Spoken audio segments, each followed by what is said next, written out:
Mes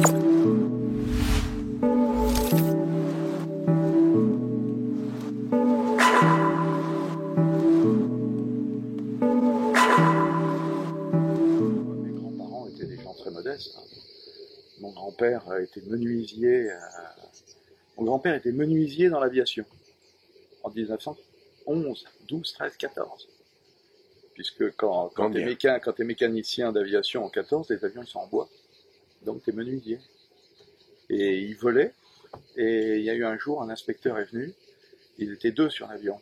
Et l'inspecteur qui contrôlait, c'est en France on contrôle, lui dit vous mettez à l'arrière de l'avion, donc c'est un biplan entoilé.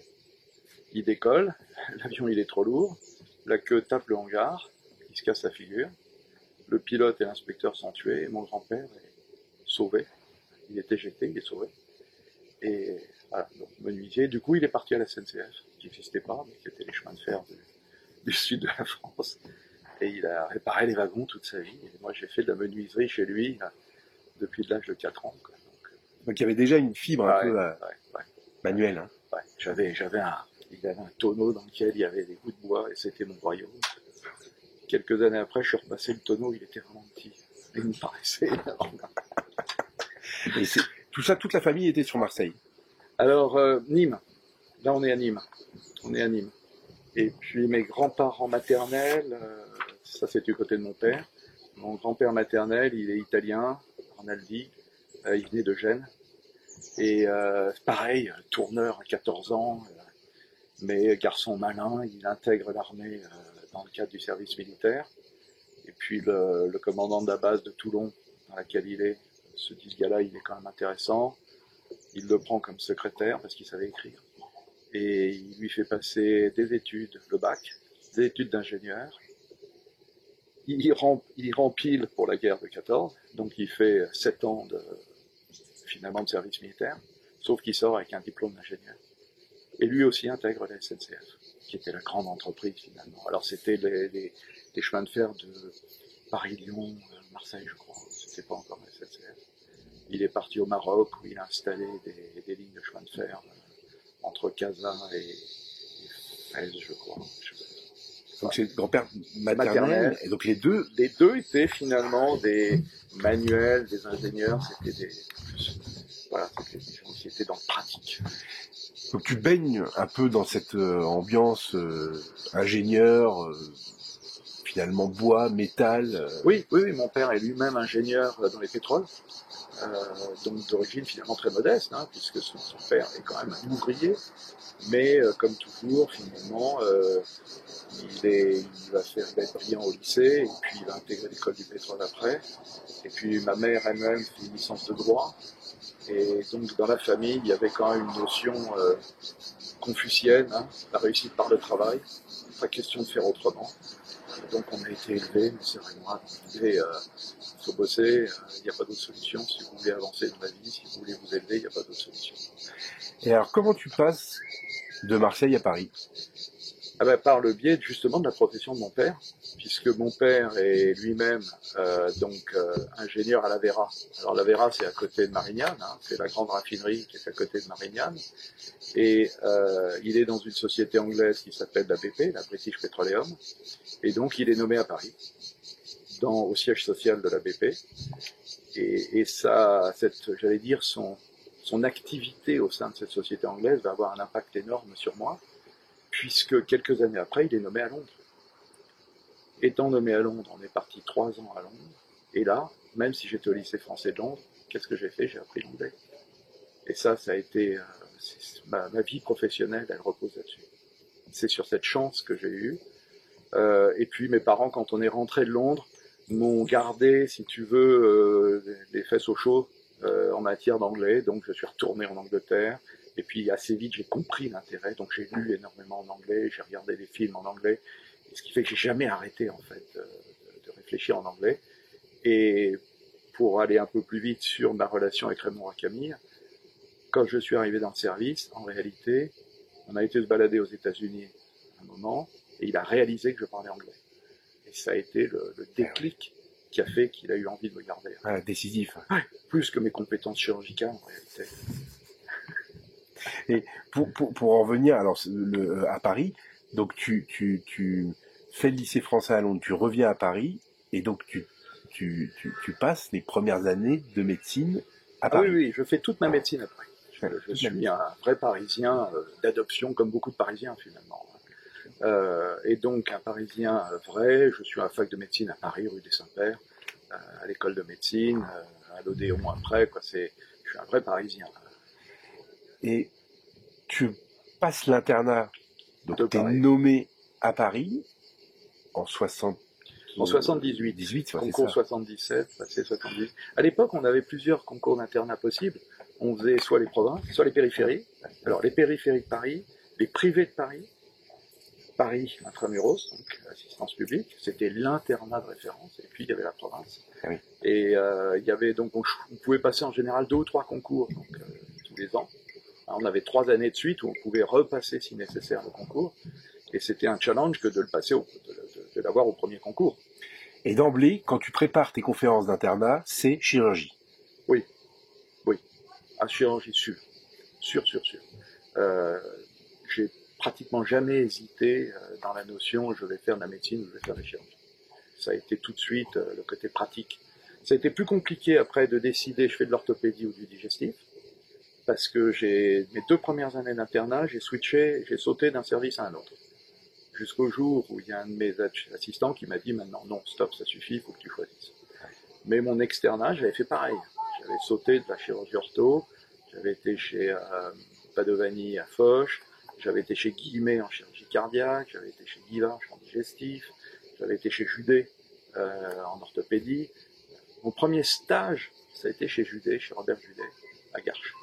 J'étais un petit peu quand même déjà un peu orienté, on va dire. Mais... Et alors il y a ce boucher avec sa main bandée au lavandou, tu vois quand tu consultes, ça c'est vraiment un premier contact. Quand je prends ma décision de faire de la médecine, finalement j'étais en fin de seconde, donc dans ce cabinet de médecin au lavandou, et je me dis il faut aider ce type-là, ce boucher qui est arrivé avec la main dans le sang et avec un torchon autour. Je me suis dit, je peux aider, je peux faire quelque chose, j'ai envie de faire quelque chose. Et ce côté, le sang ne m'a pas du tout, au contraire, rebuté. Je ne dis pas qu'il m'a attiré, mais c'est vrai que c'est le fait d'aider ce type-là qui m'a attiré. Ouais, aider les autres. Aider les autres. Ce qui avait été un de mes moteurs, quand même plus jeune. Ouais. Aider les autres, ça a toujours été un des éléments qui m'intéressent. Donc, nommé à l'internat de chirurgie à Paris, ce qui est quand même... ce qui n'était pas très simple à l'époque, ouais. Ouais. Surtout au premier concours. Comment ça se passe quand on est interne de chirurgie à Paris? On se l'imagine assez militaire finalement, quelque chose d'assez hiérarchique, ou alors c'est... Alors, oui, c'est très hiérarchique parce que nos patrons nous font peur. Les patrons, c'est les maîtres, c'est eux qui décident, et on sortait de cette période où il y avait eu l'oral de l'internat, et l'oral de l'internat, moi je ne l'ai pas vécu. On est arrivé à une époque où, heureusement, quelque part, l'oral n'existait plus parce que j'avais aucun soutien, personne ne me connaissait. Alors, c'est pas plus mal, hein, ça repose uniquement sur tes compétences, ce qui, moi, j'aime bien. Bien sûr. Mais, du coup, quand même, ça fait un peu peur. Alors, quand même, à ce moment-là, quand j'ai été nommé, j'ai pas été nommé dans les premiers. Hein. J'ai pas été... Bon, j'étais nommé, c'était ça qui était important. Mais du coup, les choix que j'avais n'étaient pas forcément des choix de Paris intramuros. Et je me suis dit, mais autant en faire une richesse. Et donc, je suis parti à Corbeil-Essonnes. Et à Corbeil-Essonnes, je suis tombé sur un assistant qui s'appelle Philippe Jacob, qui a été ensuite chirurgien à Creil, qui est orthopédiste. Et pendant, en fait, 6 mois, j'ai commencé à faire de la chirurgie sur les urgences. Il y avait énormément d'urgences et de traumatologie. Donc, avec Philippe, et je vais dire, sous sa houlette, j'ai réellement commencé à toucher l'orthopédie. À tel point que je suis même resté dans ce service 6 mois de plus. Ce qui est un peu surprenant, parce que rester dans un service de périphérie pendant 6 mois, mais je devais partir comme volontaire à l'aide technique aux Antilles pour mon service militaire. Donc je m'étais pas trop mal débrouillé, j'avais rencontré Yves Catonnet, qui était jeune chef de clinique à ce moment-là, jeune chef de service à ce moment-là. Et Yves m'avait dit, écoute, oui, tu viens, je te récupère, tu auras 1 an d'internat, ça te donnera de la bouteille, et je te récupère à Fort-de-France.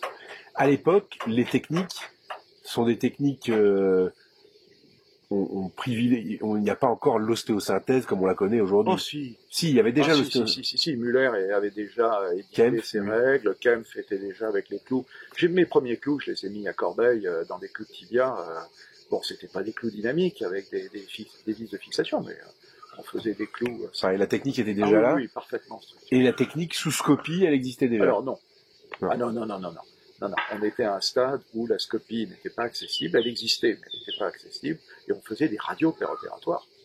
Oui. Donc on faisait de la radio. Donc tu prenais la plaque de radio, tu tenais la plaque de radio et la manip se mettait en face et elle faisait la radio et toi tu faisais l'écran. Et alors on était prudent, raisonnable. On savait quand même ce qu'on faisait. Mais les premiers amplis, moi je les ai eus à la Pitié quand j'étais chef de clinique en médaille d'or du moins, puis chef de clinique en 82-83. Ouais. Oui. Parce que justement, juste pour poser un peu les choses, le diagnostic était uniquement radiographique. Oui, alors tu touches un point qui est très important, qui est finalement comment l'évolution de l'imagerie a transformé notre pratique chirurgicale. Et tu as totalement raison, on a à la base fonctionné sur des radios standards, sur des tomographies. Les tomographies étaient des coupes qui étaient soit sagittales, soit coronales, et qui nous permettaient de mieux voir les détails. Et puis, on a vu arriver, il n'y avait pas l'échographie bien sûr, on a vu arriver le scanner, et à la Pitié, quand je suis arrivé donc en 82 comme médaille d'or, il y avait 15 scanners crâne. Et dans le scanner crâne, on poussait un peu le malade pour arriver à attraper C1, C2 et C2, C3. Et quand on avait ces 3 vertèbres, on était fou de joie. Parce qu'enfin, on voyait correctement les choses. Sauf que les images étaient tellement mauvaises, les reconstructions, c'était des coupes à 5 mm. Donc, si tu veux, la qualité... Donc, on disait, moi je me souviens avoir fait un papier à l'époque en disant, la tomographie nous apporte plus d'informations que le scanner. Oui, bien sûr. Et puis, donc, le scanner a bien sûr progressé. Et en 89-90, on a eu enfin l'IRM, qui était, alors à Paris, pour te donner un ordre d'idée, l'IRM, elle était au Val-de-Grâce. Et c'était la seule IRM de Paris. Et c'est vrai que la possibilité d'accéder à cette IRM, alors elle était intéressée des deux côtés, parce que finalement, Cosnard au Val-de-Grâce, il n'avait pas de recrutement spécifique, c'est un radiologue, il n'avait pas de recrutement spécifique sur le rachis. Nous, on était à la Pitié, on avait un tout petit peu de recrutement rachis, et donc c'était vraiment un deal gagnant-gagnant pour tout le monde. Et on a commencé à découvrir ces images de discopathie, où au début on s'est dit c'est des spondylodycites. On a été ponctionné un certain nombre de doses de patients en disant il y a une infection, mais non, c'était les images typiques T1, T2 qu'on connaît aujourd'hui. Oui, parce que ça avançait. Et oui, finalement. Et si tu veux, ça nous a permis vraiment de comprendre de mieux en mieux, en fin de compte, la physiopathologie, en fait. Parce qu'au début, comme je te dis, tu posais l'indication d'une arthrodèse sur une radio standard. Parce qu'il y avait une discopathie, parce qu'il y avait une instabilité avec un glissement, des choses comme ça. Mais en réalité, ça s'arrêtait là. Et l'IRM nous a amené petit à petit une bien meilleure connaissance de l'aspect du disque. Alors comme d'habitude, au début, elles faisaient 0,5 Tesla, les IRM, et puis petit à petit elles se sont améliorées. Mais ça a été une véritable transformation pour nous, chirurgiens. On a compris de mieux en mieux ce qui se passait. Et moi, je peux même aller plus loin dans cette évolution de l'imagerie. Moi, la dernière étape de mon évolution personnelle, ça a été les logiciels de visualisation des images. Quand tu as des logiciels tels que le BrainLab, pour pas le nommer, c'est le dernier logiciel que j'ai eu il y a une bonne dizaine d'années, qui te permettait simultanément de voir l'axial et le sagittal ou même coronal, en simultané, de descendre et de ne pas avoir à chercher le niveau de ta coupe. Les premières IRM, il y avait des numéros, et il fallait regarder les numéros sur les traits pour arriver à savoir quelle était la coupe. C'était l'enfer. Et là, brutalement, on s'est mis à tout voir en simultané. Et donc, vraiment, souvent on me pose la question en me disant quelle est la grande transformation qu'il y a eu pour vous ces dernières années. Alors, au tout début, ça a été l'ostéosynthèse. Alors, j'ai baigné dans le pédicule vertébral tout de suite. On va y revenir. Ensuite, il y a eu le CD, il y a eu le côte radioboosté, je t'en parlerai aussi. Mais vraiment, pour moi, ça a été cette capacité de l'imagerie avec les softwares, avec les logiciels, pour voir et pour réellement visualiser les choses dans l'espace. Et ça a été fondamental. Et là, j'étais à la Sofcote et puis à la North American Spine il n'y a pas longtemps. Et je voyais encore maintenant cette navigation, ces nouvelles navigations. Et même ces robots, qui sont des bras robotisés, il est clair qu'il y a encore des améliorations qui sont en train de se faire. Il y a une possibilité avec cette visualisation augmentée.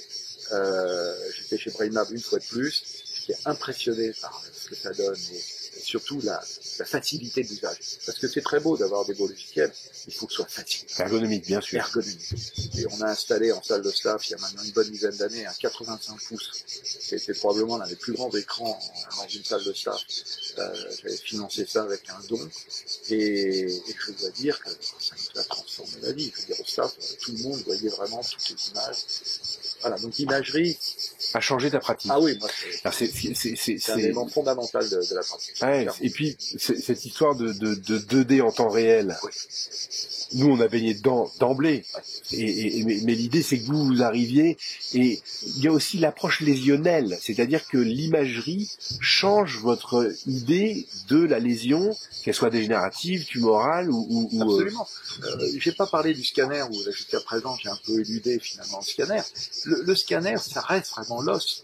Et dans le processus arthrosique, c'est le scanner qui est le plus intéressant finalement, puisque c'est lui qui va nous montrer les ostéophytes, qui va nous montrer tous les éléments osseux qu'on ne peut pas négliger, qui sont en partie intégrante. Mais c'est vrai que toutes ces imageries, elles sont bien complémentaires. C'est amusant, on parlait d'examens complémentaires. Quelques années, c'était la référence, la radio, tout ça, c'était des examens complémentaires. Et en réalité, ça portait merveilleusement bien son nom, les imageries sont complémentaires les unes des autres, et on ne peut pas se passer de l'une sans l'autre. Et donc, ça a vraiment été un des éléments fondamentaux de ma pratique. Ouais. Si on reprend le fil, 82 arrivé chez Roy Camille, ouais. 83 année très importante. Ouais. Alors, 82, non, c'est 83 arrivé chez Roy Camille, si je ne me trompe pas. 82, c'est les enfants malades. Année importante pour moi aussi, parce que je rencontre un homme qui s'appelle Olivier Guingamp, avec lequel je passe un an. Et Olivier, on va passer notre vie professionnelle ensemble. On a un bureau commun aux enfants malades pendant un an. Et quand j'aurai laissé ma chefferie de service il y a 2 ans de ça, et je vais rester assistant dans le service pendant 2 ans, et on aura un bureau commun encore pendant 2 ans. Et Olivier m'a accompagné toute ma vie professionnelle à la Porte de Choisy, puis à l'Institut Mutualiste Montsouris. Donc c'est un point important de pouvoir passer presque une vie professionnelle entière avec un binôme. Avec un binôme, un vrai binôme. Alors il est chirurgien du genou, hein. C'est un des très bons dans la chirurgie du genou. Et donc on a vécu comme ça ensemble pendant bien des années. Pour revenir à moi, pendant cette année aux enfants malades, je prépare la médaille d'or d'internat. Alors la médaille d'or d'internat de Paris, c'est un concours qui se passe à la fin de la médaille d'or, à la fin de l'internat, et qui met en parallèle, du moins ensemble, les chirurgiens, toutes spécialités confondues. Donc on passe un concours qui s'appelle chirurgie et accouchement. Donc l'orthopédiste auquel on parle d'accouchement, je peux te dire que sauf qu'il fallait préparer quand même, parce que ça pouvait tomber. Et donc, c'est un concours, on se présente de façon volontaire. Quand je me suis présenté, il y a 5 candidats, 4 digestifs et un orthopédiste. Et les orthopédistes qui ont eu la médaille d'or, depuis qu'elle existe, c'est-à-dire depuis 1810, je crois, ou un truc comme ça, il y en a eu 4 avant moi. Entre autres, il y a Le Tournel. Non, pardon, excuse-moi. Non, c'est pas Le Tournel, c'est Roy Camille. Henri Judet, et puis un orthopédiste de Brest, j'ai oublié le nom, et puis un 4e, j'ai aussi oublié le nom. Donc, c'est un oral. Non, c'est un écrit, un examen de patient et un oral. Ah oui. Et donc, tu passes une épreuve, alors ça se passe dans la salle du conseil d'administration de l'assistance publique de Paris. Tu as une épreuve de chirurgie, de pathologie chirurgicale, donc, je sais plus très bien ce que j'avais vu. Il y avait une épreuve, c'était prévention d'infection en chirurgie. Donc en 82, 83, prévention de l'infection en chirurgie. Ensuite, tu as une épreuve de pathologie anatomique. Donc c'était la vascularisation du col fémoral. On aurait pu dire que l'orthopédie c'était plutôt privilégié. Favorisé, ouais. Ensuite, il y a un examen de patient qui se passe dans le service d'un des membres du jury. Donc moi, je vais à Créteil, et à ce moment-là, je passe dans un service de digestif. Et puis, il y a la présentation de cet examen de patient qui se fait à l'oral, donc devant le jury. Et il y a un mémoire.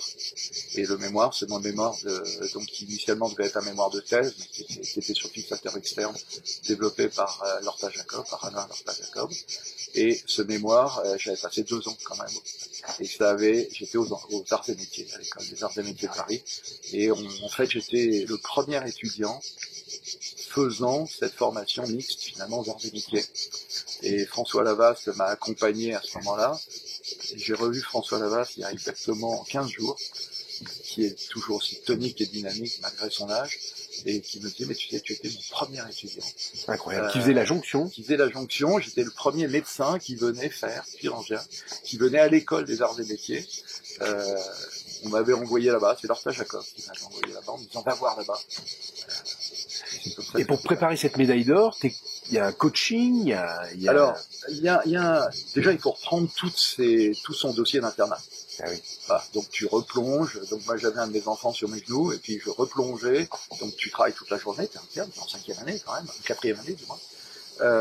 Tu replonges sur tes questions d'internat, hein, le digestif, l'accouchement, tout ça, tu revois tout. Tu fais voir parallèlement tu fais ton mémoire de médaille d'or, qui est quand même un énorme boulot, hein, 2 ans de travail. Et puis ensuite, tu vas te présenter, tu passes des épreuves. Alors moi je m'étais luxé le pouce en plus, donc j'ai rédigé, en réduisant une fracture luxation du poignet, on a entendu un gros crack, et l'externe m'a dit ça y est c'est réduit, je lui ai dit non c'est luxé. Et donc je m'étais retrouvé avec une attelle, donc pour écrire c'est pas très facile. Ah ouais, l'indominance, bien sûr. Et tu lis ton épreuve, tu vas rédiger, et 1 mois après, tu as le jury qui réunit, et tu lis ta copie. Et j'arrivais plus à me relire. Donc c'était un peu compliqué. Donc en fait, au bout de ces 2 épreuves de pathologie chirurgicale et d'anatomie, plus de mémoire, j'étais 3e. Bon, donc pas très bien placé pour avoir la médaille d'or. Et puis il y a eu l'examen clinique. Et là, l'examen clinique, c'était magique. J'étais avec le chef de service, donc auprès du patient, de la patiente. C'était une vésicule avec un reflux œsophagien, donc une hernie hiatale, assez banale. Donc j'interroge, j'examine, je fais tout ce qu'il faut, et au moment de finir, je demande à la patiente, est-ce que vous avez un traitement? Elle me répond, oui, des petits comprimés. Je dis, ah oui, et c'est quoi? Ah, c'est du Syntron. Ah, je lui dis, ah bon, et vous êtes opéré demain? Oui, demain matin. Et le dernier comprimé, vous l'avez pris il y a 3 heures. Et alors là, j'ai pris sur moi d'expliquer à la patiente qu'elle n'allait pas être opérée. Et le chef de service est à côté de moi. C'était pas un de ces malades. Il n'a pas bougé. Et j'ai continué à expliquer le pourquoi du comment. Et ensuite, quand j'ai fait la présentation, forcément j'ai fait ça. Les digestifs avaient un cancer du rectum, ils n'ont pas du tout discuté le niveau de l'amputation, ils n'ont pas du tout discuté ce qu'ils allaient faire. Et donc, du coup, je suis repassé devant et j'ai eu la médaille d'or, ce qui est un tremplin fantastique. Ah oui. C'est un véritable tremplin parce que, brutalement, tu es lauréat de l'Académie de médecine avec l'Académie de chirurgie, ça, c'est honorifique, mais ça te donne un peu de sous. Donc j'ai pu me payer mon voyage aux États-Unis, mon premier voyage aux États-Unis. Et puis je suis arrivé chez Roi Camille comme médaille d'or. Je lui ai demandé de me prendre comme médaille d'or. C'est valorisant pour un chef de service. Ah oui. J'avais demandé à Le Tournel la même chose. Et voilà, donc, et Le Tournel, lui, n'a pas pu me prendre parce qu'il était hors assistance publique. Et du coup, j'ai demandé à Raymond Roi Camille de me prolonger. Et au lieu de passer 6 mois, ça fait 1 an chez lui. Et je suis arrivé chez lui pour 6 mois, j'y suis resté 10 ans. Ouais, ça c'est bon. Voilà. Donc, la première fois que tu as rencontré mon roi Camille, c'est quand je viens lui... Non. C'est à la fac qui fait un cours. Fait un cours sur le rachis cervical traumatique. Et l'anonymat de l'amphithéâtre sombre. Et il nous dit que c'est une fracture en teardrop. Alors, tout le monde dit ça s'écrit comment? Et puis donc il épelle. Et à ce moment-là, de façon totalement spontanée, je dis « Oh, teardrop !» Il m'a pas... Bon, je pense qu'il a été un peu vexé, mais il n'a pas vu qui c'était. C'est la première fois que j'ai vu. Il n'a pas identifié, ouais. Il n'a pas pu m'identifier. Et puis après, je suis arrivé pour lui demander mon poste donc chez lui. Lortin Jacob, quand j'ai été nommé, c'est lui qui m'avait poussé. Initialement, je m'étais dit, je vais aller chez Mazas, qui faisait de l'épaule à Bicêtre. Et quand je dis ça à Lorta, il dit non, tu vas pas, tu vas à la concurrence. Ah oui. Ah, je dis bah non, j'ai pas envie d'y aller à la concurrence, ouais, la pitié, c'est des fous, ils opèrent tout, j'ai pas envie. Si, tu vas à la concurrence, tu vas chez Roi Camille et tu vas chez Le Tournai. Pas le choix. Pas le choix. Bon, donc je prends rendez-vous, j'arrive chez Roi Camille. Alors j'avais mon attel sur la main et on m'avait dit chez Roi Camille ils opèrent tout.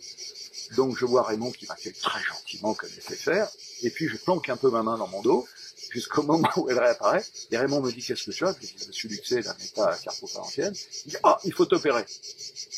Ah, je me suis dit ouais, ils opèrent vraiment tout. Voilà, mais ça s'est transformé ensuite, comme je te dis, en histoire d'amour, puisque je suis resté effectivement 10 ans. Et alors, quels sont les souvenirs que tu peux garder de cette collaboration? Parce que finalement, tu l'estimes comme le mentor. Ah oui. Pour te le résumer, c'est très simple. J'ai passé mon internat à regarder mes patrons en me disant, est-ce que j'ai envie d'être comme eux? Et jusqu'alors, la réponse était non. Le jour où je suis arrivé chez Raymond, je me suis dit, alors là, s'il y a un modèle que je veux absolument copier, c'est celui-là. Et je veux être comme lui. Ben, voilà, ça se résume à ça. C'est une immense admiration pour un homme qui était gentil, humble, séducteur, séduisant l'homme comme la femme. Mais cette séduction, qui n'est pas une séduction sexuelle, qui est une séduction intellectuelle, qui savait vivre. Le jour où il a été enterré, j'ai dit à son épouse, je lui ai dit, vous savez, il a fait de moi un homme. Dans toute la dimension de ça. Il m'a appris à aller au restaurant et à regarder une liste de vins. Il m'a appris à vivre, il m'a appris à me comporter. Ça a été un véritable deuxième. C'est une influence incroyable. Terrible. Alors lui-même, il fait partie donc des monstres sacrés de l'orthopédie française. T'as quelques petites bribes biographiques. C'est un fils de médecin. Alors oui, non, pas du tout. Son oncle est médecin. Donc il est antillais. Hein. Il est métis. Il est très peu marqué, si on peut dire. Son frère est beaucoup plus marqué que lui. Il a vécu aux Antilles toute son enfance. Il a passé son bac aux Antilles. Et son oncle est médecin. Son père fait du commerce. Et son père va mourir alors qu'il a 17-18 ans, en fait, à la Nouvelle-Orléans, d'une maladie, semble-t-il, hématologique. Ça le perturbe beaucoup, mais c'était comme ça à l'époque. C'est vrai que c'était plus classique de perdre ses parents plus jeunes. Et c'est vrai que son oncle l'a beaucoup influencé. Et à mon avis, assez vite, il a voulu être médecin. Donc il a quitté les Antilles après son bac. Il a rejoint la France, c'est en 1945, c'est vraiment à la fin de la guerre. Et l'histoire est amusante, c'est qu'Émile Le Tournel était à Saint-Pierre-et-Miquelon. Il a aussi passé son bac la même année, hein, ils sont 27 tous les deux, 1927 tous les deux. Et tous les deux ont rejoint la France à la même époque. Et ils se sont inscrits donc en fac de médecine, en première année de médecine, tous les deux à la même époque. Deux Iliens et qui vont se retrouver tous les deux chez Robert Judet. Finalement, à la fin de l'histoire, à la fin de leur formation, ils vont se retrouver tous les deux chez Robert Judet. Et ils contrôlent un peu l'orthopédie en France pendant plusieurs années quand même. Quand ils sont patrons, je veux dire. Quand ils sont patrons. Alors, si tu veux, ils arrivent, eux, à une époque où il y a Cochin et Garches. Ah oui. Deux grandes écoles. Hein. On a Merle d'Aubigné d'un côté, Robert Judet de l'autre. Ils s'entendent moyennement bien tous les deux. Robert Judet est un chirurgien pratique. C'est un brillantissime opérateur, génial, qui foisonne d'idées. Et de l'autre côté, on a Merle d'Aubigné, donc faut pas trop en parler, mais qui est beaucoup plus, on va dire, dans la théorie, beaucoup plus réfléchi, beaucoup plus attentif, beaucoup moins interventionnel. Et un jour, c'est Raymond qui m'avait raconté cette histoire, Merle de Bigné dit à Robert Judet, tu fais du no-touch? Et Robert Judet lui a répondu, non, de la chirurgie. Voilà, je crois que ça résume assez bien l'opposition entre les deux, quoi. Ouais. À l'époque, il y avait quand même une concurrence assez féroce. Ah oui, féroce. On rentrait en religion. On était dans une école, et rappelle-toi, quand je t'ai dit, Lorpa Jacob m'a dit, tu vas à la concurrence, moi j'étais dans cette école de Cochin, à la base.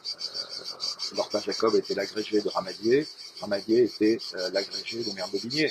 Et comment expliquer ça? C'est le tempérament? Ils étaient assez hégémoniaques, hein. Ils s'écoutaient pas trop. Ouais. Ils étaient très sûrs de leurs convictions. Si tu rajoutes des éléments un petit peu sociaux tels que le fait que Merle de Bigné était plus dans un protestant, Robert Judet était plus tu venais de la Creuse française, il y avait un homme de la terre d'un côté, un homme plutôt urbain de l'autre. Voilà, ça crée des antagonismes. Ça crée des antagonismes, et puis ils étaient convaincus que ce qu'ils faisaient, c'était ce qu'il y avait de mieux. Ouais. Et puis ils avaient inventé tout pratiquement, hein. L'orthopédie n'existait quasiment pas. La spécialité orthopédique, elle n'existait pas. Elle a commencé à vraiment exister au moment de la guerre, finalement. Elle existait très peu. Avant, on était chirurgien à tendance orthopédique. Ah oui. C'était pas une spécialité non, à part mes entière. Premiers remplacements, je les ai faits en tant que chirurgien général. Ouais, bien sûr. J'étais en remplacement à Quimperlé, en 3e année d'internat, où je faisais des grossesses extra-utérines autant que des fractures du fémur. Ouais. Et alors, comment arrive cette spécialisation vers le rachis? Alors, la spécialisation vers le rachis, elle s'est faite. Les neurochirurgiens faisaient la chirurgie du rachis et ils faisaient de la décompression. Donc, ils ouvraient, ils décomprimaient, ils faisaient des laminectomies, ils faisaient des disques. On retrouve des papiers dans lesquels on peut faire de la chirurgie discale en transdurale. Terrible. Ouais, terrible. Je suis d'accord avec toi. J'ai retrouvé un bouquin quand même où c'est décrit avec un très beau dessin d'ailleurs. Et puis, si tu veux, les orthopédistes, et c'est Raymond Camille a été vraiment l'initiateur, il était à Garches. Garches était le plus grand centre traumatique de France, puisque tu avais le tunnel de l'autoroute A13, tunnel de Saint-Cloud. Et ce tunnel de Saint-Cloud, il était à double sens. Il faisait 5 voies. Donc tu avais 3 voies dans un sens le matin pour rentrer sur Paris, et on a inversé pour le soir, pour la sortie, où il y avait 3 voies dans l'autre sens, donc pour sortir de Paris. Et régulièrement, ça cartonnait sur la voie du milieu, et donc Garches, qui était situé à la sortie du tunnel, récupérait la quasi-totalité de cette traumatologie routière. Donc c'était un énorme centre de traumatologie. Et donc ils avaient de la fracture du rachis. Et l'histoire de la fracture du rachis faisait qu'on la traitait selon ce que Gutmann avait proposé en Angleterre au moment de la guerre, où il y avait quand même beaucoup d'explosions et de bombes qui tombaient, et donc il y avait pas mal de fractures par écrasement. Et Gutmann en Angleterre avait proposé de garder les patients allongés pendant 3 mois et de les nurser. Et donc c'était pas un abandon, c'était vraiment un nursing actif, où on positionnait le patient sur le côté, on le retournait toutes les heures, toutes les 2 heures. Sans immobilisation. Sans immobilisation, et on attendait que la fracture consolide. Et elle consolidait. Sauf que au moment finalement à la fin de la consolidation, il y avait des cas vicieux, il y avait des compressions nerveuses résiduelles, il y avait des douleurs neurogènes absolument épouvantables. Et quand moi je suis arrivé dans le service, ça existait encore ces malades. Ils avaient été traités un peu partout en France, selon des préceptes finalement de Gutmann, ou les plâtres de type Böhler qui avaient été mis en place par Jörg Böhler il y a bien des années en Autriche, qui lui par contre était beaucoup plus actif, avec une vraie réduction de la fracture, beaucoup plus plus interventionnel, on ne regardait pas chirurgical finalement. Et Raymond, se retrouvant à Garches avec tous ces patients paraplégiques, avec des déformations, des douleurs neurogènes séquelaires, avait parfaitement compris pourquoi ces malades étaient douloureux, et il s'est dit, il faut qu'on les stabilise, parce que c'est bien beau de les nurser, c'est bien beau de leur mettre des plates, mais si les vertèbres sont littéralement instables l'une comme l'autre, c'est impossible. Et c'est là où il a, en 63, 64, il a commencé, même 67, j'ai une certitude sur la date, il a commencé à se fixer avec une tige de Sherman, une plaque de Sherman, et des vis qu'il a un peu jeté un peu n'importe où. Ça c'était 67. 67. Avant Steffi. Bien avant. Bien avant Steffi. Ah bah là je peux te raconter Steffi si tu veux. Ah oui, ça m'intéresse. Ah oui, bon. Bien avant Steffi. On a vu Steffi en 87. donc 20 ans après, à l'American Academy. Et Art Steffi est arrivé. Alors Steffi, c'est un grand gaillard américain qui faisait une jolie taille, un joli poids. Et il arrive, on avait une exposition à ce qu'on appelle un scientific exhibit, qui consiste à avoir une espèce de booth, stand, où tu vas montrer un poster, mais c'est mieux qu'un poster, il y a beaucoup plus de choses, sur la technique que tu présentes. Et donc on présentait les vis pédiculaires. On avait eu un poster l'année d'avant, en 86, et là on était en 87, on avait un très beau poster, d'ailleurs toutes les images, et on avait un document papier qu'on avait fait, et Art Steffi arrive avec une radio, et il nous montre une vis dans un pédicule, et il dit « Regardez, j'ai fait la première vis pédiculaire ». Tu sais, ça, il nous connaissait très bien, hein. Il n'y avait pas de compétition, de nom, de quoi que ce soit. Regardez, je l'ai fait. Voilà. Et Art Steffi était radieux, sauf qu'il a payé très cher. Il a payé très cher puisque ça s'est soldé qu'en 2000 finalement, hein, en 2000 où finalement la FDA a autorisé la vis pédiculaire. Il a eu des procès avant. Il y a une très belle interview d'Art Steffi. Qui tourne sur le internet que j'ai vu également, qui lui rend hommage. Ouais, c'est une très belle interview et où Art explique ce qui lui est arrivé et c'est un type très très intéressant. Il avait créé la société Acromed qu'il a été obligé de vendre pour arriver à payer des frais de justice. Mais c'était un type remarquable. On était en Angleterre il y a quelques années après, probablement au moment de 90, quelque chose comme ça.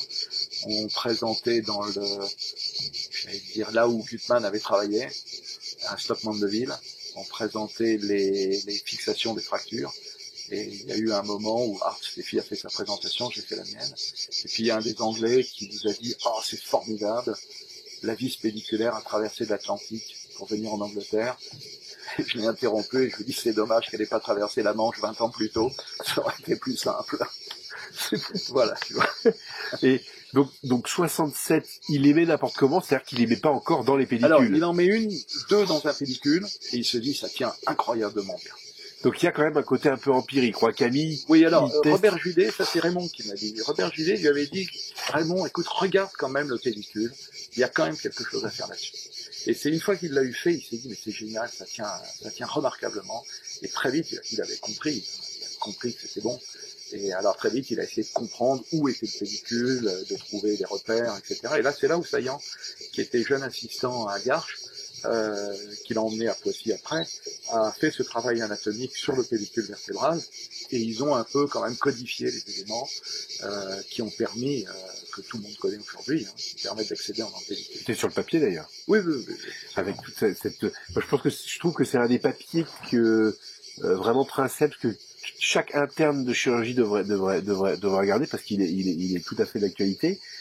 Comment Raymond Roy-Camille récupère des vis? D'où viennent les vis de Roy-Camille? Alors, ce sont les vis, c'est Aomedica, qui fait des vis, en fait, c'est les vis corticales les plus banales qui soient. C'est des vis de 4-5 mm de diamètre, de 40 à 45 mm de long. Raymond dit, la vis pédiculaire, elle tient parce qu'elle est dans le cylindre du pédicule. Et elle n'a pas besoin d'être longue. On n'a pas besoin d'une longue vis. On a besoin d'une vis qui est simplement dans le cylindre. On met des vis de 4-5. Ces petites vis. Ouais, c'est vrai, pas des grosses diamètre, vis. hein. Ouais. Et on met alors les plaques, à la base, c'est des plaques de Sherman, donc des plaques avec des trous espacés. Et Raymond va faire développer par Aomedica, des plaques que tout le monde connaît, qui sont historiques, qui sont des plaques avec des rondelles un peu renforcées, là, et qui ont l'énorme avantage de pouvoir être cintrées. On peut les mouler finalement à la forme que l'on veut. Et ce qui est très amusant, c'est qu'on peut les mettre dans les deux sens. Donc, la plaque étant, par exemple, présentée plutôt en SIFO, selon si on la regarde, elle est en lordose ou elle est en SIFO. Bien sûr. C'est très facile. Donc, il a déjà cet esprit de la déformation, la réduction, la charnière thoracolombaire. Il a tout de suite compris, et c'est amusant que tu évoques ce sujet, parce que le problème du sagittal avec Raymond, il est mort en 94, n'était pas un élément dont on discutait. Et de facto, son système respectait la kyphose thoracique, respectait la lordose lombaire, et les plaques ont toujours été lordosées. Et là, il y avait une double courbure qui permettait de traiter la charnière thoracolombaire sans avoir à réellement modifier la plaque. Donc Raymond, il a en réalité intuitivement toujours considéré le sagittal. Et il l'a fait un peu malgré lui, comme Monsieur Jourdain finalement. Ouais, c'était juste une forme d'intuition. Oui. Et comment ça se passait? Parce qu'il c'est lui qui était le concepteur papier, crayon, dessin. Absolument. Absolument. Il a absolument conçu réellement la forme de la plaque, les longueurs de plaque, la distance interpédiculaire. Non pas. Alors, que je m'explique. Les plaques ont des entr'axes entre les trous qui sont de 13 mm. Et on veut dire mesuré, et il s'est aperçu que 26 mm était à peu près la distance moyenne entre deux pellicules lombaires. Et donc on mettait une vis tous les deux trous. Ce qui s'est révélé pour avoir mis des centaines, pour pas dire des milliers de plaques, autant en lombaire qu'en thoracique, étonnamment fiable, étonnamment efficace. Alors comment il a fait? Il a pris des séries cadavériques. Il a pris des séries, et puis on était à une époque quand même où l'expérimentation était un peu différente. Je vais peut-être dire quelque chose qui va choquer, mais on disait souvent, l'expérimentation humaine étant terminée, on va pouvoir commencer l'expérimentation animale. Alors, quand je dis ça, aujourd'hui, on peut hurler en disant c'est des horribles, ils ont fait des choses affreuses, etc. C'est pas vrai. C'est pas vrai. C'est pas vrai. On a fait des choses qui étaient parfois effectivement un petit peu osées, mais ça a toujours été pour le bénéfice du patient. Et on n'aurait pas toléré, même à l'époque, des catastrophes chirurgicales, on n'aurait pas toléré des paralysies, des décès, des choses comme ça. C'est pas imaginable. Quand on a présenté le poster en 86 aux États-Unis, on a un chirurgien américain qui est venu nous voir et qui nous a dit « Vous, Européens, vous pouvez faire n'importe quoi, même tuer les malades. » Tu te rends compte? C'est incroyable. Entendre une chose pareille? C'est incroyable. On a l'impression, tu sais, d'être le quart du cinquième monde, quoi. Mais c'est pas vrai. On était au moins aussi précautionneux qu'eux, si ce n'est plus. Et alors, ça partait d'où justement c'est parti d'où cette aversion aux États-Unis? Parce que quand on regarde le documentaire avec Art Steffi, comment ça se fait qu'il y a eu 20 ans, quasiment 20 ans, hein, d'interdiction de la vis pédiculaire, alors que finalement c'était la solution. Voilà, l'implant est quand même assez fiable. Tu vois, ils ont. Je peux pas. C'était difficile de se remettre à l'époque où la FDA a édicté ses règles. D'autant plus que finalement aujourd'hui la MDR, dont on parlera peut-être, la Medical Device Regulation, si tu veux, reprend exactement finalement les mêmes normes. Donc on s'est mis finalement à copier ce que la FDA faisait. Un peu plus compliqué, parce que quand même on est européen, donc on va faire un peu mieux. Mais la FDA, c'est un organisme qui est quand même là pour protéger effectivement l'utilisateur, donc pas l'utilisateur, le patient. Et les règles qui ont été édictées ont été très strictes, mais ces règles, elles n'ont pas été édictées par n'importe qui. Elles ont forcément été édictées par des chirurgiens. Il ne faut pas croire que d'un côté, il y a des technocrates et de l'autre, il y a des médecins. Il y a des liens entre les deux. Il y a toujours des médecins qui conseillent la FDA et c'est normal. Et donc, en fait, il y avait quand même une certaine, on va dire un certain retard par rapport à d'autres, par rapport à l'Europe notamment dans ce domaine. Et je crois que c'était un précaré. Ils voulaient pas. Ils avaient l'impression qu'on allait les déposséder, donc il y avait un peu de protectionnisme quelque part. Donc la vis pédiculaire n'existait pas. Ils avaient des techniques d'arthrodèse américaines. Crochet. C'était plus fiable, c'était moins dangereux. La vis pédiculaire, on la mettait à l'aveugle. Elle rentrait dans une zone de la vertèbre qu'on voyait pas. Il y avait l'aorte et la veine cave en avant, la moelle et les nerfs en dedans. Il y avait un risque important. Et donc la FDA disait oui, mais si vous donnez cette technique à n'importe quel chirurgien, ça va être une catastrophe. On va avoir des catastrophes épouvantables, ce qui sous-entendait que les chirurgiens n'étaient pas compétents finalement. Voilà. Donc d'une certaine façon, ils envisageaient de protéger le malade, mais on fermait finalement les portes de l'innovation et du développement. Et tu te souviens justement de grands noms américains farouchement opposé à la vis ou Non. qui... Non. Non, Non, il y a non, des chirurgiens américains, non. finalement, t'es pas... Non, moi je me souviens par contre des premiers workshops qu'on a fait. Le premier workshop qu'on a fait, c'était à Toledo, dans l'Ohio, et on avait eu un Américain qui s'appelait Nabil Ibrahim, qui était venu nous voir à la Pitié-Salpêtrière, qui est un anatomiste. Et quand il est retourné aux États-Unis dans sa fac à Toledo, donc, il a mis en place un workshop et on a fait un premier cours. Je pense que ça doit être en 87, si je ne me trompe pas. On a eu ce premier cours où sont venus toute une série de jeunes chirurgiens américains qui sont devenus ensuite des grands.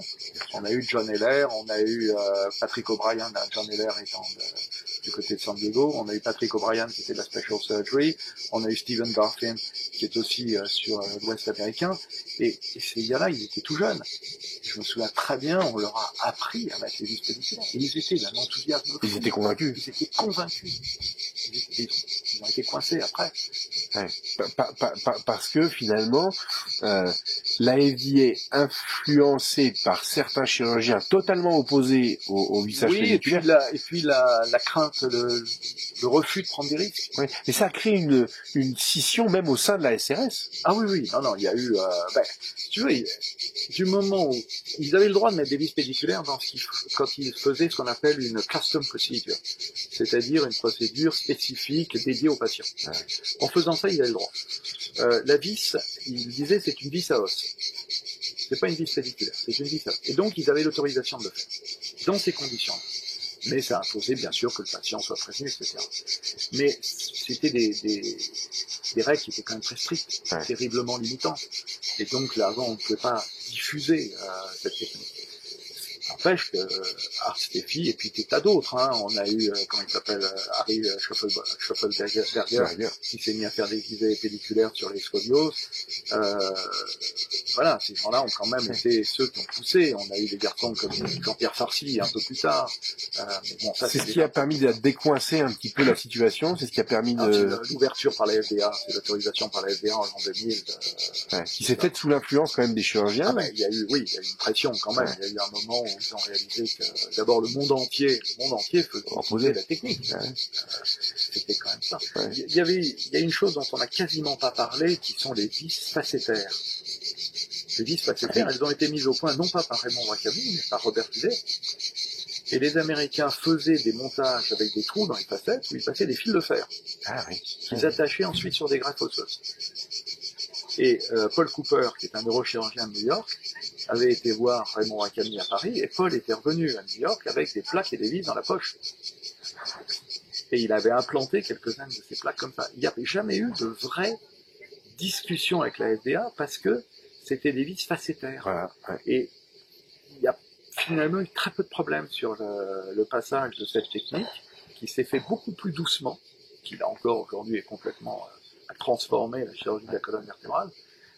Et donc, si tu veux, ça a été un élément qui est mieux passé. La vis pédiculaire a été plus compliquée, mais au total, ça a marché. Alors, pour revenir à la vis pédiculaire et au trou qu'on n'a pas utilisé, dans la plaque, rappelle-toi, bien sûr, petite vis qui va dans la facette, et si possible, qui traverse l'articulation interfacétaire, et qui accentue l'arthrodèse. Ah ouais, qui accentue la fixation, c'est-à-dire qu'il avait vu qu'à 13 mm, on pouvait mettre la vis facétaire. Et alors il y avait une certaine polyaxialité. Oui, il y avait une polyaxialité de la vis dans la plaque, effectivement, mais il n'y avait pas de système anti-recul. Donc la vis pouvait reculer. Mais il y avait une polyaxialité qui était importante et qui a été un élément fondamental du pourquoi les montages finalement tenaient et les vis résistaient alors qu'elles n'étaient pas grosses. Et puis, pour continuer sur l'utilisation de la vis facétaire, les premières arthrodèses lombosacrées que Raymond a développées, il y avait une plaque d'un côté, avec une vis pédiculaire, une vis facétaire, et de l'autre, et puis la fixation lombosacrée avec deux vis dans l'aileron sacré, des petites vis, des 3-5. Et de l'autre côté, on faisait simplement une greffe et on vissait les facettes articulaires directement. Donc on faisait une petite vis transfacétaire, 4-5 par exemple, et 5-1, plus de la greffe osseuse. Avec des résultats tant sur le traumatique, mais aussi sur le traumatique. Là, je parle de dégénératif. Ah oui, parce que ça a développé également l'indication dégénérative. Alors, tu touches un point très important. Effectivement, le début, ça a été de la traumatologie. Et très vite, très vite, on a compris une chose, et moi je me souviens très bien quand je suis arrivé à la Pitié en disant, mais maintenant qu'on s'est fixé la colonne vertébrale, on peut tout faire. Et on s'était mis à démarrer la fixation des métastases. Ça, c'est encore un sujet impressionnant et important. Et on s'est aussi mis, si tu veux, à faire du dégénératif. Et l'arthrodèse lombosacrée, il faut quand même se souvenir qu'à ce moment-là, l'arthrodèse lombosacrée, quand j'étais en Prosparé, chez Ramadier, on abordait le rachis lombosacré, on décortiquait, on cassait les articulaires postérieurs, on mettait un peu de greffe, on fermait, debout, c'était fini. Puis on était étonné parce que ça pseudarthrosait. Eh oui, plâtre, même pas, ouais. Si, on mettait des plâtres, on mettait des trucs comme ça, et ça pseudarthrosait. Et si tu veux, c'était malade, c'était douloureux, c'était horrible. Ouais, c'était horrible, chirurgie. Mais c'était ça, l'arthrodèse lombosacrée. Eh oui. Donc, si tu veux, ça changeait quand même sérieusement les choses. Hein. Pareil pour la lysismique, pareil pour les instabilités, pareil Alors, pour... la lysismique était dans l'ensemble, ils essayaient de pas les opérer. Et puis celles qu'ils opéraient, il y avait un peu de tout. On n'opérait pas beaucoup, la lysismique, à ce moment-là. Ouais. C'était quand même, on savait que c'était un truc où il fallait éviter d'y aller. On décomprimait beaucoup, donc on créait des instabilités. Ouais. Et puis ensuite, on espérait que ça allait se stabiliser. Parce qu'on se souvient Meyerding qui avait décrit justement cette arthrodèse postérolatérale non instrumentée, en mettant les malades au lit. Et donc là, vous vous dites, on peut le faire en traumato. On s'est mis. Alors on était à la Pitié, donc si tu es à la Pitié, tu avais la cancéro. Et oui, donc, il y avait notamment Savoie qui était l'oncologue de la thyroïde. Et Savoie nous a beaucoup présenté des patients parce que les thyroïdes, elles étaient tellement ostéolytiques, si tu veux, qu'il fallait vraiment les stabiliser. Et les neurochirurgiens faisaient de la décompression, tout partait, tous déformés, déplacés après. Donc c'était une catastrophe parce qu'ils n'avaient pas fixé. Donc on s'est retrouvé dans cette situation vraiment de pionnier. On avait acquis une méthode qui permettait de fixer. On n'avait pas de problème de régulation, comme la FDA ou des choses comme ça. Et des patients, on savait pas quoi en faire, tellement on en avait. Et les équipes autour de nous à la Pitié ont très vite compris qu'on était capable. Et finalement, c'est surprenant, il y avait 2 services de neurochirurgie à la Pitié, en plus de l'orthopédie. Ah oui. Et en l'espace de quelques années, finalement, toutes les équipes médicales de la Pitié ont compris que dès qu'il s'agissait de la colonne, il fallait aller en ortho. Il fallait aller chez Roy Cadet. Ouais, finalement, vous les aviez dépossédés, quoi. Oui, mais c'est surtout que c'était le bon sens, si tu veux. Et les neurochirurgiens ne nous ont jamais tenu rigueur de ça. Au contraire, moi j'ai été opéré en neurochir chez Pertuiset. J'ai été leur donner un coup de main régulièrement. Les neurochirs nous ont envoyé leurs internes, Philippe Cornu entre autres, qui est devenu chef de service ensuite à la Pitié. Tous ces garçons finalement ont très vite compris l'intérêt que la fixation de la colonne apportait, et le plus finalement l'amélioration considérable que ça a apporté.